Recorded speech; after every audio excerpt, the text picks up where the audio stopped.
Hello my dear students. बच्चों, आज के वीडियो में हम नॉवेल देखने वाले हैं 2026 बोर्ड एग्जाम के लिए मोस्ट इम्पॉर्टेंट क्वेश्चंस।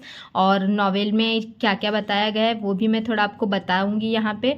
तो आज की वीडियो बहुत ही इंपॉर्टेंट होने वाली है नॉवेल सेक्शन के लिए, तो वीडियो एंड तक ज़रूर देखना है बच्चों, क्योंकि आपके लिए बहुत मेहनत करके आज मैंने ये वीडियो जो है क्वेश्चंस बनाए हैं, वीडियो बना रही हूँ।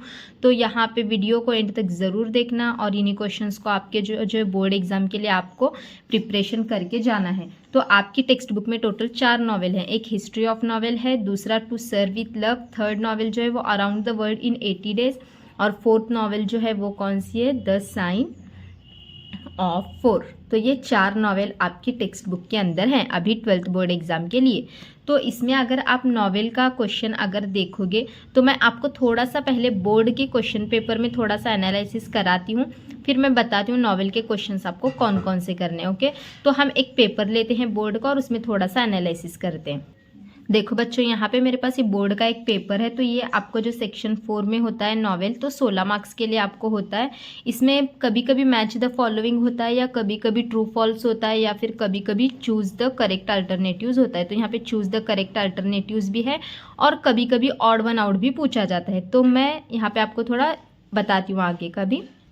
ये देखो, यहाँ पे इस तरीके से ये आपको इसमें से फिल करना है। ये हाफ मार्क के लिए यहाँ पे पूछा गया है, लेकिन मोस्ट इम्पॉर्टेंट ज़्यादा मार्क्स वो तो आप ऐसे भी टिक लगा के लिख सकते हो यहाँ पे, मतलब टिक करके आप यहाँ पे 4 मार्क्स ले सकते हो, इजी होता है वो। लेकिन यहाँ पे आपको ब्रीफ आंसर लिखना होता है। यहाँ पे देखो, पहले 4 मार्क्स आपको एक नॉवेल के होते हैं, दूसरे मतलब सेकेंड नॉवेल पे, फिर नेक्स्ट जो 4 मार्क्स हैं वो थर्ड नॉवेल के होते हैं, और लास्ट के यहाँ पे 4 मार्क्स जो हैं वो फोर्थ नॉवेल के होते हैं। तो यहाँ पे ये 4 नॉवेल के आपको ऐसे करके यहाँ पे मतलब इसमें 3 नॉवेल्स पूछे जाते हैं। फर्स्ट नॉवेल पे यहाँ पे क्वेश्चंस नहीं आते डिटेल में ज़्यादा। तो यहाँ पे ये सेकंड, थर्ड और फोर्थ नॉवेल में आपको जो है वो लॉन्ग आंसर्स करने हैं, और मैं बताऊंगी कितना लिखना है, क्या क्या लिखना है, सब कुछ बताऊंगी। तो चलो शुरू करेंगे हम। यहाँ पे ये तो पेपर आपने देख लिया यहाँ पे नॉवेल का सेक्शन। अब जो इम्पोर्टेंट क्वेश्चन हैं उसको देखते हैं। तो देखो, यहाँ पे सबसे पहले मैंने मैच द फॉलोइंग के थोड़े क्वेश्चंस निकाले हैं, आंसर्स के साथ ही मैंने यहाँ पे निकाले हुए हैं।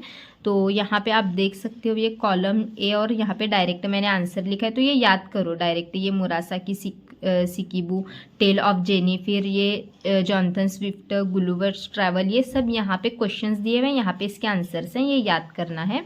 फिर यहाँ पे देखो ये वाला एक यहाँ पे निकाला है, ये भी मत सारे इंपॉर्टेंट ही हैं, यहाँ पे सब इंपॉर्टेंट मैंने यहाँ पे निकाला है। तो ये भी याद करना है आपको, आंसर्स के साथ ये जैसे हैं यहाँ पे वैसे आंसर्स आपको इसके याद करने हैं। फिर ये वाला देखो, यहाँ पे ये जो है novel a long narrative fiction, ये 18th सेंचुरी, ये फर्स्ट नॉवेल का है।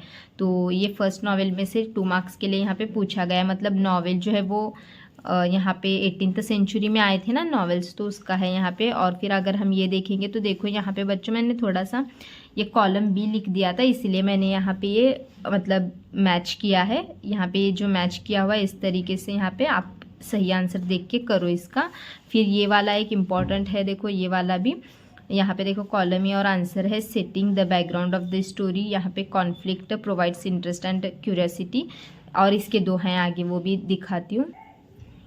ये वाला देखो, यहाँ पे ये प्लॉट, कोर्स ऑफ इवेंट और थीम, यहाँ पे सेंट्रल आइडिया ये यहाँ पे इसका है। अभी देखो ये जो एक्सप्लेनेशन क्वेश्चंस जो आते हैं, मैंने अभी आपको क्या बताया, explanation questions history of novel, यहाँ पे ये वाले फर्स्ट है आपकी। तो यहाँ पे इसमें का थोड़ा सा जो है सिर्फ स्टाइल ऑफ नॉवेल और नॉवेला के बारे में थोड़ा सा पढ़ के लो, इम्पॉर्टेंट उतना भी कुछ नहीं है, लेकिन एक बार सिर्फ आपको ये पढ़ के जाओ थोड़ा सा। फर्स्ट नॉवेल सिर्फ रीड करके जाओ, फर्स्ट नॉवेल में कुछ भी आपको याद करने की ज़रूरत नहीं है, फर्स्ट नॉवेल सिर्फ रीड करके जाओ। अब मोस्ट इम्पॉर्टेंट जो नॉवेल है यहाँ से देखो, अभी इम्पॉर्टेंट जो एक्सप्लेनेशन के क्वेश्चन हैं यहाँ से स्टार्ट होते हैं, टू सर्व विथ लव। तो यहाँ पे देखो अभी टू सर्व विथ लव में क्या बताया गया है, इसके अगर हम मेन जो है राइटर देखेंगे तो राइटर कौन है, यहाँ पे ब्रेथवेट है, यहाँ पे E.R. ब्रेथवेट है। तो ये जो राइटर हैं इसके, यहाँ पे इस नॉवेल में थोड़ा सा मैं आपको बताती हूँ। ये नॉवेल मुझे बहुत अच्छी लगती है इन तीनों नॉवेल में से। तो इस नॉवेल में क्या बताया गया है कि जो इस मतलब टू सर्व विथ लव के जो नैरेटर हैं, कभी कभी आपको 1 मार्क में भी वहाँ पे पूछा जाता है नैरेटर। तो नैरेटर जो है टू सर्व विथ लव के E.R. ब्रेथवेट हैं। तो E.R. ब्रेथवेट क्या थे, एक टीचर थे। तो वहाँ पे उनका रंग जो है वो ब्लैक था। तो वो ब्लैक रंग होने की वजह से उनको जो है उनके कंट्री में जो है मतलब वेस्टर्न कंट्री में ब्लैक रंग होने की वजह से उनको वैल्यू नहीं दी जाती थी। और वो वैसे एक इंजीनियर थे, लेकिन इंजीनियर होने के बावजूद भी उनको जो है वो जॉब नहीं मिल रही थी। तो उन्होंने सोचा कि वो अब स्कूल में पढ़ाएंगे। तो वहाँ पे उनको जो है वो ग्रीन स्लेट बोल के स्कूल होती है, तो वहाँ पे उनको जॉब जो है वो मिल जाती है। लेकिन वहाँ के बच्चे जो है वो बहुत शरारती होते हैं। तो वो बच्चे मतलब उनको थोड़ी भी रिस्पेक्ट नहीं देते, ना गर्ल्स ना बॉयज़। तो यहाँ पे सभी जो उनको बहुत बच्चे सताते रहते हैं। तो उसी पर से यहाँ पे ये नॉवेल है। तो कैसे मिस्टर ब्रेथवेट सोचते हैं, एक बार उनको बहुत गुस्सा आ जाता है, फिर सोचते हैं कि वो बच्चों को डांटेंगे। लेकिन फिर जो है वो सोचते हैं कि अगर मैं डांटूंगा तो इससे बच्चों में कोई सुधार नहीं आएगा। इसीलिए वो उनको रिस्पेक्ट देना स्टार्ट करते हैं। मतलब कि क्या करते हैं कि मिस्टर और मिस इस तरीके से जो है वो बच्चों के नाम के पहले लगाना स्टार्ट कर देते हैं। तो इतनी रिस्पेक्ट जब वो स्टूडेंट्स को देने लगते हैं तो फिर बच्चे भी उनको रिस्पेक्ट देना स्टार्ट करते हैं। और वो बच्चों को क्या करते हैं, कभी बाहर ट्रिप पे लेकर जाते हैं, घूमने के लिए लेकर जाते हैं। तो फिर बच्चों का ऐसे करके स्टडी के अंदर उनका इंटरेस्ट बढ़ाते हैं और बच्चे फिर उनके से अट्रैक्ट हो जाते हैं। फिर जो है बच्चे उनकी रिस्पेक्ट करना स्टार्ट कर देते हैं और वो जो है क्लास 12th को पढ़ाते रहते हैं। तो वहाँ पे आपको ये नॉवेल में वही बताया गया है। तो यहाँ पे देखो फर्स्ट क्वेश्चन क्या है, डिस्क्राइब हाउ। यहाँ पे ये 2 मार्क्स के लिए ही आते हैं, ये 2 मार्क्स के लिए। तो यहाँ पे देखो describe how Ricky Braithwaite manages to bring about a change in the behaviour of the students. तो ये मैंने आपको अभी बताया ना कि मतलब बच्चे पहले यहाँ पे शरारती होते हैं। तो यहाँ पे ब्रेथवेट ने उनके अंदर चेंजेस लाने के लिए क्या किया, इस तरीके से यहाँ पे क्वेश्चन में पूछा है। तो क्या क्या किया आप लिख सकते हो। उन्हें ट्रिप पे लेके जाते थे, फिर जो है बच्चों को ट्रिप पे लेके जाते थे, बच्चों को रिस्पेक्ट देते थे, गर्ल्स और बॉयज़ के नाम में मिस और मिस्टर लगाते थे। तो इससे उन्होंने बच्चों के अंदर चेंजेस लाए। तो सिर्फ आपको 4 to 5 लाइन्स लिखना है, क्योंकि 2 मार्क्स के लिए 4 लाइन्स भी लिखोगे तो आपको मार्क्स मिल जाते हैं। तो यहाँ पे 4 to 5 लाइन्स लिखो, काफ़ी है इतना। फिर उसके बाद यहाँ पे देखो सेकंड क्वेश्चन इंपॉर्टेंट है ये भी, how does mister Brathwaite manages to increase the cultural exposure of the class. तो cultural exposure of the class यहाँ पे किस तरीके से उन्होंने इंक्रीज़ किया। तो यहाँ पे एक प्रेजेंटेशन रखा हुआ था, तो उसके अंदर स्टूडेंट्स ने जो है क्या किया था कि पार्टिसिपेट किया हुआ था स्टूडेंट्स ने उसके अंदर। तो वहाँ पे स्टूडेंट्स के थ्रू स्टूडेंट्स को उन्होंने कल्चर के बारे में यहाँ पे बताया और फिर स्टूडेंट्स ने उस प्रेजेंटेशन के अंदर इन टॉपिक पे फोकस किया।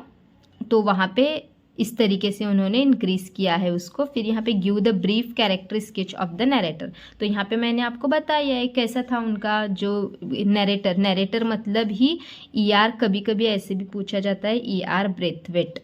ओके, यहाँ पे टू सर्व विथ लव के नरेटर का नाम ही क्या है, ER ब्रेथवेट। कभी आपको इस तरीके से भी पूछा जाएगा कि ER ब्रेथवेट के बारे में बताओ, तो सेम, दोनों का आंसर सेम ही है।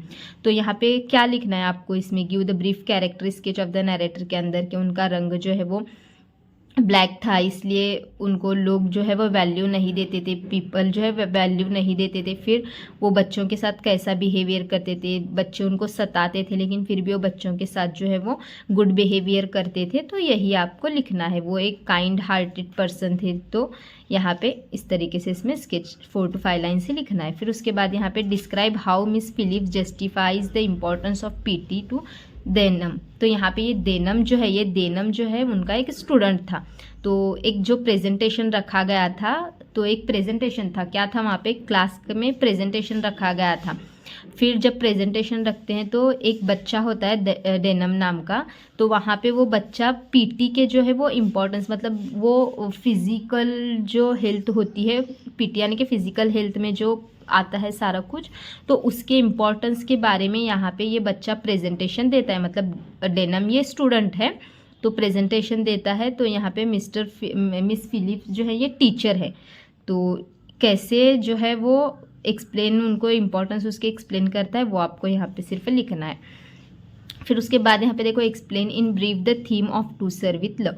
थीम को एक्सप्लेन करना है। अभी सारा कुछ मैंने बताया। इसकी थीम क्या है टू सर्व विथ लव की, कि हम अगर स्टूडेंट्स के साथ, एक टीचर अगर स्टूडेंट्स के साथ अगर अच्छा बिहेवियर करते हैं तो बच्चे भी क्या करते हैं, उनको रिस्पेक्ट देना स्टार्ट करते हैं और बच्चे भी उनसे अट्रैक्ट होने स्टार्ट हो जाते हैं। तो ये भी इसकी थीम है। और क्या है कि हम किसी को कलर, उसके कलर से उसको जज नहीं करना चाहिए। जो कलर है वो मायने नहीं रखता, पर्सन का हार्ट मायने रखता है। तो ये सारी इसकी थीम है, इसको लिखना है आपको।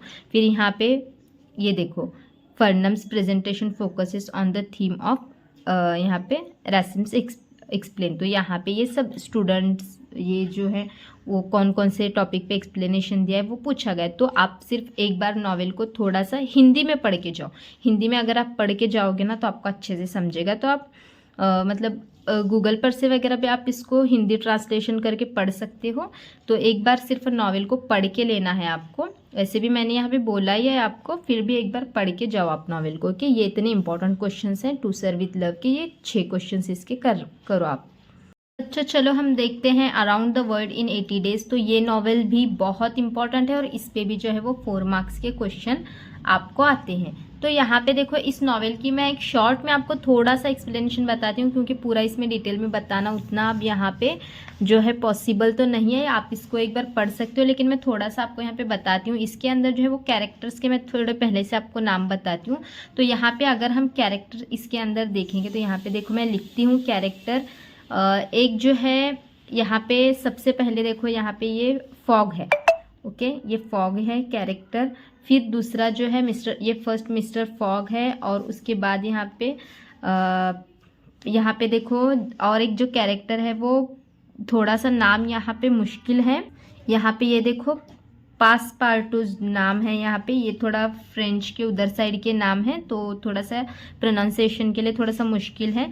तो ये फॉग, ये मैं यहाँ पे कैरेक्टर लिख रही हूँ। फॉग है, पासपार्टूज है और ऑडा, यहाँ पे ये ऑडा कौन है मैं आपको वो भी बताऊंगी। और डिटेक्टिव फिक्स, और यहाँ पे रिफॉर्म क्लब के बारे में बताया गया है। तो यहाँ पे ये 4 कैरेक्टर इंपॉर्टेंट हैं इसके अंदर। तो इन कैरेक्टर्स को थोड़ा सा पढ़ के लेना है आपको, फॉग को, पासपर्टूस को, ऑडा के और डिटेक्टिव फिक्स के। मैं बता देती हूँ आपको। फिर भी फॉग जो है वो, मिस्टर फॉग जो है वो बहुत ही क्या था, इसमें थोड़ा स्टोरी बताती हूँ आपको इसकी, कि जो मिस्टर फॉग था वो बहुत ही रिच पर्सन था, एक बहुत ही अमीर शख्स था, लंदन में रहता था वो। तो वो जो है क्या करता था, उसका एक रिफॉर्म क्लब था। तो रिफॉर्म क्लब के अंदर वहाँ पे जाता था। तो वहाँ पे जो है शर्त लग जाती है कि जो भी मतलब यहाँ पे 80 डेज़ में, ये इसका नाम around the world in 80 days क्यों दिया गया है, क्योंकि 80 डेज़ में पूरी दुनिया घूमनी होती है। तो रिफॉर्म क्लब में वहाँ पे शर्त लग जाती है मेंबर से कि 80 डेज़ के अंदर जो फॉग है वो पूरी दुनिया घूमकर आ जाएगा। तो फिर यहाँ पे जो फॉग और ये पासपर्टूस जो है वो उसका दोस्त होता है, फॉग का दोस्त होता है पासपर्टूस, दोनों जो है दुनिया घूमने के लिए निकल जाते हैं। फिर ऐसे वो तो यहाँ पे जो इनकी शर्त लगती है वो टोटल 20,000 यूरो की लगती है। मतलब ये बहुत ज़्यादा होते हैं 18th सेंचुरी के अंदर। तो इसका जो है डबल इतना, मतलब 20,000 यूरो जो है ये फॉग की जो है वो हाफ, मतलब जो पूरी प्रॉपर्टी थी उसका हाफ था ये 20,000 यूरो।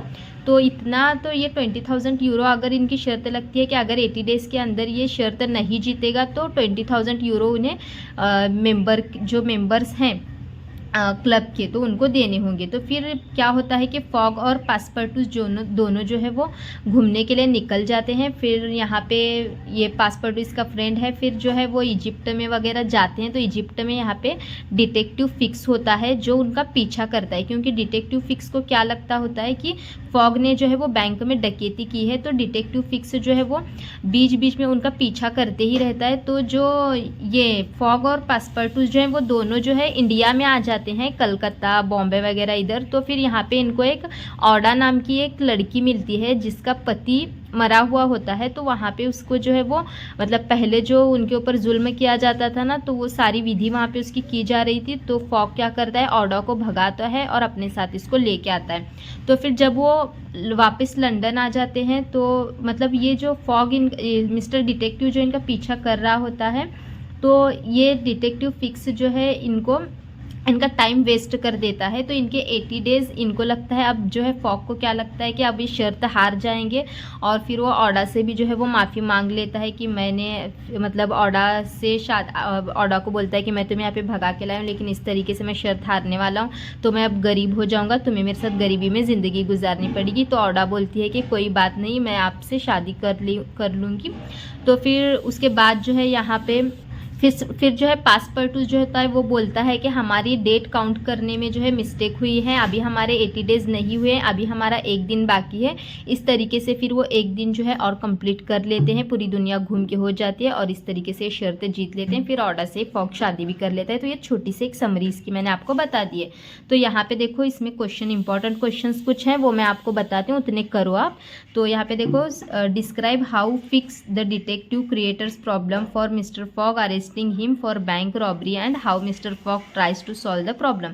तो यहाँ पे किस तरीके से रॉबरी की, जो ऐसे लगता था किसने रॉबरी की थी, तो रॉबरी वगैरह करने वाले का नाम वगैरह नॉवल में सब कुछ बताया गया है। तो ये रॉबरी का केस जो है वो कैसे सॉल्व किया प्रॉब्लम, यहाँ पे डिटेक्टिव क्रिएटर प्रॉब्लम जो थी उसकी प्रॉब्लम को मिस्टर फॉग ने कैसे यहाँ पे सॉल्व किया है उसके बारे में थोड़ा सा लिखना है। ये आप एक बार थोड़ा सा नॉवेल पढ़ के लो।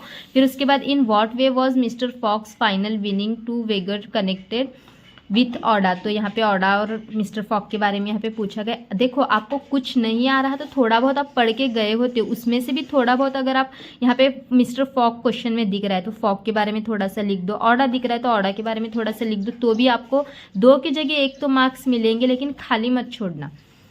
उसके बाद यहाँ पे देखो, ये elaborate the following quote the light of Phileas Fogg's venture. तो यहाँ पे इसके बारे में आपको लिखना है। और यहाँ पे Phileas Fogg knocked detective fixed on due reason, यहाँ पे इसका रीज़न आपको देना है। तो मैंने अभी नॉवेल की समरी थोड़ा सा बताई है, आप फिर भी एक बार नॉवेल को पढ़ के लो थोड़ा सा, और ये क्वेश्चंस आप याद करके जाओ। यहाँ पे appreciate Phileas Fogg as the protagonist of around the world in 80 days. तो यहाँ पे उसकी जर्नी वगैरह के बारे में यहाँ पे सब कुछ लिखना है। तो यहाँ पे मोस्ट इंटरेस्टिंग पार्ट जो है वो इसका अराउंड द 80 डेज़ का आपको एक्सट्रैक्ट्स में से जो है लगा है, वो उसका क्लाइमैक्स थोड़ा सा यहाँ पे लिखना है। और उसके बाद यहाँ पे describe the importance of reform club. तो रिफॉर्म क्लब की इम्पोर्टेंस के बारे में यहाँ पे आपको बोलना है, डेवलपमेंट वगैरह मैंने बताया है आपको अभी स्टार्टिंग में।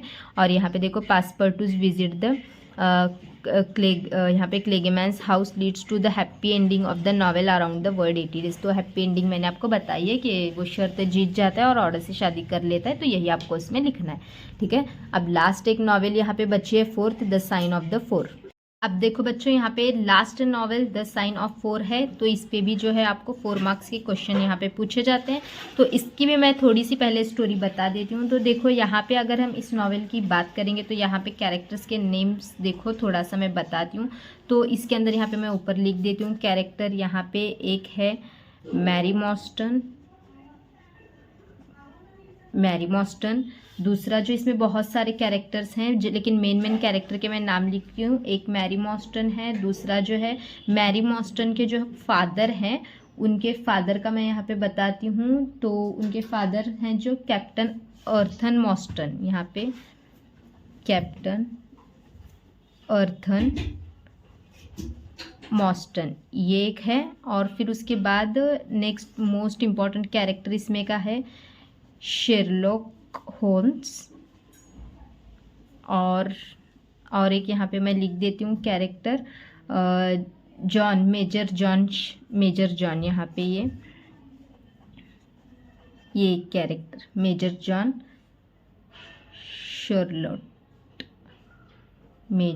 शॉर्ट। तो यहाँ पे ये कैरेक्टर इंपॉर्टेंट है, तो थोड़ा सा मैं स्टोरी यहाँ पे बता देती हूँ आपको।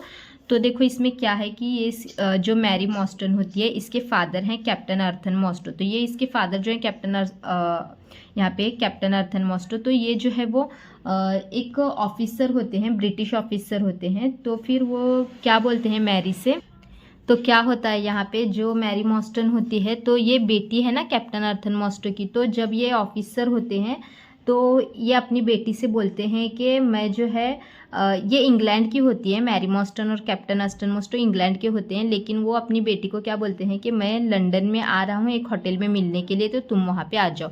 तो वो वहाँ पे मिलने के लिए जाती है। तो वहाँ पे होटल वाले बता देते हैं कि आपके फादर तो जो है वो कल ही यहाँ से जा चुके हैं। तो फिर वो उसके बाद उसके फादर से कभी उसकी मुलाकात ही नहीं होती, तो वो टेंशन लेती है। तो इसमें ऐसे जो है वो 6 साल यहाँ पे बीत जाते हैं। तो 6 साल से जो है वो मैरी मोस्टन के घर एक जो है वो मोती आता हुआ रहता है। तो वो मोती को लेकर, तो पहले तो वो अपने फादर की डेथ पे जो है, तो उनकी डेथ पे वो जो है उनके दोस्त होते हैं मेजर जॉन शोल्टो, तो उनके दोस्तों को जाके पहले पूछते हैं। समझ में आ रही है ना स्टोरी, कि मैरी मोस्टन के फादर हैं कैप्टन आर्थर मोस्टो, वो लंदन मिलने के लिए बुलाते हैं, लेकिन वहाँ पे वो नहीं होते।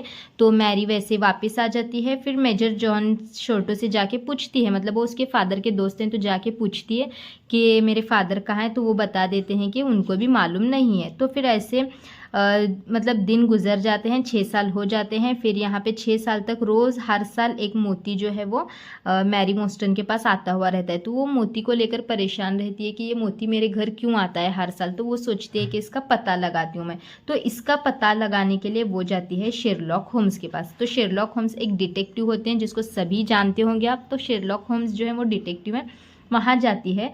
तो फिर शेरलॉक होम डिटेक्टिव उनके पास जाने के बाद उनका एक असिस्टेंट होता है डॉक्टर वेस्टन। तो इनका जो असिस्टेंट है, यहाँ पे देखो ये एक कैरेक्टर है डॉक्टर वैटसन, तो ये असिस्टेंट है शेरलॉक होम्स का।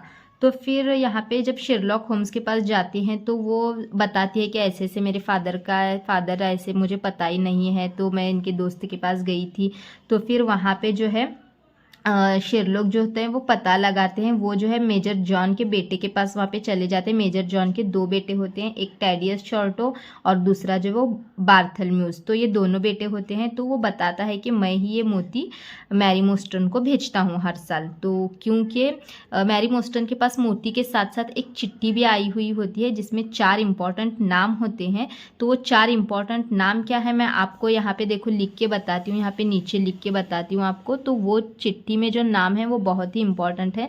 तो यहाँ पे देखो ये वाली एक मैं इस तरीके से यहाँ पे ड्रॉ करती हूँ थोड़ा सा। तो यहाँ पे ये फर्स्ट नाम जो है देखो यहाँ पे है जॉनथन स्मॉल, ये चिट्ठी आई होती है मैरी मोस्टन के पास। और दूसरा जो है वो मोहम्मद सिंह। तो ये उसके बाद यहाँ पे अब्दुल्ला खान। उसके बाद यहाँ पे और एक नाम है वो यहाँ पे थोड़ा सा अब्दुल्ला खान। और यहाँ पे ये जो नाम है यहाँ पे बताए गए हैं जॉनथन स्मॉल, मोहम्मद सिंह, अब्दुल्ला खान, ये नाम यहाँ पे इसके अंदर इस चिट्ठी के अंदर बताए गए हैं। तो और एक नाम यहाँ पे जो है वो है दोस्त अकबर। तो यहाँ पे ये चिट्ठी को लेकर भी जो है वो परेशान रहती है मैरी मोस्टन। तो ये चिट्ठी भी जो है वो मैरी मोस्टन शेरलॉक होम्स को बताती है। तो फिर जो मिस्टर जॉन के जो बच्चे होते हैं बेटे दोनों टैडल शोल्टो और बार्थलोम्यूस, तो यहाँ पे ये बताते हैं कि मतलब उसी ने जो टैडल शोल्टो होता है उसी ने ये चिट्ठी जो है वो मैरी को भेजी हुई होती है। तो ये फिर इसका जो है शेरलॉक होम्स इस चिट्ठी का पता लगाते हैं। तो उन्हें पता चलता है कि वो मेजर वहाँ पे जैसे जैसे जाते हैं तो उन्हें एक जो मतलब पता चलता है कि ये स्टोरी जो है वो 1888 की है। तो उन्हें क्या पता चलता है कि जो यहाँ पे एक इस चिट्ठी में एक नाम है जॉनथन स्मॉल, तो ये अभी ज़िंदा होता है, इसका एक पैर कटा हुआ होता है। और जॉनथन स्मॉल के साथ ही एक टोंगा नाम का शख्स होता है जो एक आदिवासी होता है। जॉनथन स्मॉल जो है वो पहले जेल में बंद था, तो इससे जाके वो मिलते हैं। तो जॉनथन स्मॉल इनको मिलता है। तो जॉनथन स्मॉल पूरी स्टोरी बताता है। तो जॉनथन स्मॉल बताता है कि जब वो भी एक मतलब वो जो मेरी के फादर थे वो जॉनथन स्मॉल और मेजर जॉन शोल्टो, ये तीनों ने मिलकर जो है डील की हुई थी एक कि वो ख़जाने को जो है लेंगे और तीनों जो है उसका थोड़ा थोड़ा पार्ट डिवाइड करके लेंगे। लेकिन फिर क्या होता है कि जो मेजर जॉन शोल्टो था वो बोलता है कि जॉनथन स्मॉल को बोलता है कि मैं तुम्हें जेल से निकालूंगा। तो पहले जॉनथन स्मॉल ने उनको बोला होता है कि हम खजाना पहले तुम यहाँ से निकालो और मुझे जेल से निकालो। लेकिन जो जॉन शोल्टो होता है वो क्या करता है, खजाना भी ले लेता है और जॉनथन स्मॉल को जेल से भी नहीं निकालता। तो उस वक्त उसमें जो है वो मैरी के फादर की डेथ हो जाती है। लेकिन उसके बाद जो है जो जॉनथन स्मॉल था वो एक आदिवासी, जो टोंगा नाम का एक आदिवासी था, उसकी मदद से छूट जाता है जेल से। तो जब इसका पता मेजर जॉन शोल्टो को लगता है तो मेजर जॉन शोल्टो की तबीयत खराब होने लगती है और उसी टेंशन की वजह से वो मर जाता है। और मेजर जॉन शोल्टो को ये चिट्ठी जॉनथन स्मॉल जो है वो चिट्ठी भेजा हुआ होता है, जिसके अंदर ये 4 नाम होते हैं। तो ये चारों नाम मतलब यहाँ पे बताए गए हैं, ये चिट्ठी मोस्ट इम्पॉर्टेंट है। तो फिर इसी का पूरा इसमें मतलब ये नॉवेल के अंदर बहुत इंपॉर्टेंस है इसके। तो फिर जॉनथन स्मॉल की वजह से ये टेंशन लेकर जो है मेजर जॉन शोल्टो जो है वो मर जाता है। फिर बाद में जो है वो जॉनथन स्मॉल बताता है कि फिर जॉनथन स्मॉल के पास वो जो खजाने की पेटी होती है, जब डिटेक्टिव शेरलॉक होम्स वगैरह उसका पीछा कर रहे होते हैं तो वो पेटी उसके पास होती है। फिर वो क्या करता है, वो मतलब जॉनथन स्मॉल बताता है कि मैंने ये पेटी, जब पेटी लेते हैं शेरलॉक होम्स वगैरह तो पेटी लेकर खोलकर देखते हैं तो उसमें कोई ख़जाना नहीं होता। तो फिर जॉनथन स्मॉल बताता है कि ये ख़जाना मैंने पानी में फेंक दिया है और इस ख़जाने की वजह से किसका भी भला नहीं हुआ है और ये ख़जाने की वजह से सबकी ज़िंदगियां बर्बाद हुई हैं। तो फिर ख़जाने से किसी को भी ये फ़ायदा नहीं होता। फिर उसके बाद जो है लास्ट में जो डॉक्टर वैटसन था जो शेरलॉक होम्स का असिस्टेंट था, तो फिर वो जो मैरी मोस्टन थी उसको जो है वो प्रपोज करता है, फिर उसके साथ उसकी शादी हो जाती है। इस तरीके से इसका एंड यहाँ पे बताया गया है। मैंने थोड़ा सा शॉर्ट में यहाँ पे आपको बताया है स्टोरीज़ की, आप इसको एक बार पढ़ के भी ले सकते हो। फिर यहाँ पे देखो इस पे इंपॉर्टेंट क्वेश्चंस हम देखेंगे थोड़ा सा। यहाँ पे देखो describe how Sherlock Holmes discover the connection between miss Morstan receiving precious pearls with major Sholto. देखो अभी मैंने स्टोरी बताई, उसी पे यहाँ पे ये 2 मार्क्स के लिए क्वेश्चन है कि शेरलॉक होम्स ने कैसे जो है वो मोती जो आता था उसके बीच में और वो ये मैरी मोस्टन के बीच में जो मतलब जो रिसीव होता था उसका क्या कनेक्शन था, तो ये कैसे पता लगा है मैंने आपको बताया है। फिर अभी how does the mystery of Bartholomew's murder lead Holmes to track down Small. तो बार्थोलोम्स को जो है वो टोंगा नाम का जो शख्स होता है ना आदिवासी, वो तीर से इसको मार देता है। तो ये उसके अंदर आपको लिखना है। और यहाँ पे describe the significance of Mary Morstan visit to the Lyceum यहाँ पे theatre with Holmes and doctor Watson. तो क्या उसको फ़ायदा हुआ है वो वहाँ पे लिखना है। फिर उसके बाद यहाँ पे देखो right in brief the theme of the extract of the novel. यहाँ पे थीम पूछी गई, तो थीम में क्या है कि इस खजाने से किसी को भी फ़ायदा नहीं हुआ है और ज़्यादा लालच भी करना बुरी बात होती है। तो यहाँ पे इस थीम में इसी को बताया गया है। और उसके बाद यहाँ पे Mary Morstan encourage doctor Watson to give involve her case justify statement with reference to the sign of 4। तो ये केस को कैसे कैसे यहाँ पे सॉल्व किया गया है उसके बारे में लिखना है। और यहाँ पे जो स्टोरी मैंने बताई शॉर्ट में, उसके बाद right the importance of various places. तो यहाँ पे प्लेसेस के बारे में आपको लिखना है, थोड़ा थोड़ा लिखो, 2-2 लाइन हर प्लेस के बारे में। और write the brief message of letter received by miss Morstan. जो ये 4 नाम वाला यहाँ पे देखो, ये 4 नाम का मैंने जो आपको लेटर बताया ना, तो उसमें क्या मैसेज था, तो यहाँ मतलब ये 4 लोगों ने उसको मारा था तो वो मैसेज उसके अंदर था, तो वही लिखना है आपको। और उसके बाद देखो right the character sketch of doctor Watson. Doctor Watson का कैरेक्टर लिखना है। ये असिस्टेंट था शेरलॉक होम्स का, तो इसने क्या क्या किया, फिर उसके बाद उसने मैरी मॉस्टन से शादी वगैरह कर ली, तो ये सारा कैरेक्टर उसका 4 to 5 लाइन्स के अंदर लिखना है। ठीक है, इतने नॉवेल के क्वेश्चन हो गए हमारे। मैंने पूरे नॉवेल्स इस वीडियो में कवर कराएं। पढ़ाई अच्छे से करो और नेक्स्ट वीडियो कौन सा चाहिए कमेंट ज़रूर करना।